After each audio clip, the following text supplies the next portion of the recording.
বন্ধুরা, আমি হরিদাস বর্মন আর তোমরা দেখছো হরিদাস বর্মন ইউটিউব চ্যানেল। তো আগের ভিডিওতে আমি বলেছিলাম কীভাবে তোমরা ফ্লিপকার্ট থেকে কোনো কিছু জিনিস শপিং করবে। তো আজকে এই ভিডিওতে আমি বলবো কী করে তোমরা তোমাদের ফ্লিপকার্টের যে কোনো প্রোডাক্ট তোমরা বাই নাও করেছো এবং সেটাকে কী করে তোমরা ক্যান্সেল করবে। তোমরা সেই প্রোডাক্টটাকে নেবে না বলে তোমরা কেটে দেবে কীভাবে, সেটাই তোমাদের বলবো।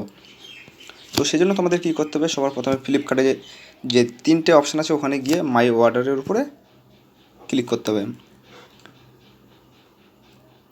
তো এখানে যেই ক্লিক করে দেবে এখানে তোমাদের দেখিয়ে দেবে তোমরা যেগুলোকে অর্ডার করেছো। তো আমি এখানে দেখো একটা ক্যামেরার লেন্স, মোবাইলের লেন্স অর্ডার করেছি। তো এটাকে আমি নেবো না, সেজন্য ক্যান্সেল করব। তো সেজন্য আমি এটার উপর ক্লিক করব এবং এখান থেকে আমি চলে যাব ক্যান্সেল বলে যে লেখাটা আছে এই লেখাটার উপর আমি ক্লিক করে দেব।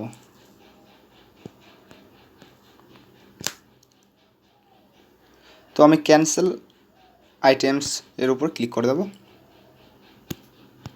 তো এখান থেকে একটি কারণ দিতে হবে। তো এখান থেকে আমি দিচ্ছি I have change my mind. তো এটা সিলেক্ট করার পর আমি সাবমিটের উপরে ক্লিক করে দিলাম। তো দেখো এখানে সঙ্গে সঙ্গে আমার ক্যান্সেল হয়ে গেছে। তো আমি আবার ব্যাকে আসব।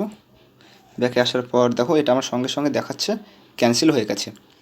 তো বন্ধুরা, আশা করবো ভিডিওটি তোমরা বুঝতে পেরেছো। ভিডিওটি যদি ভালো লাগে লাইক কমেন্ট শেয়ার অবশ্যই করবে এবং আমার চ্যানেলে নতুন হলে আমার চ্যানেলকে সাবস্ক্রাইব করে নেবে এবং পাশে থাকা বেল আইকনকে দাবিয়ে দেবে এমন নতুন নতুন ভিডিও আপলোড পাওয়ার জন্য।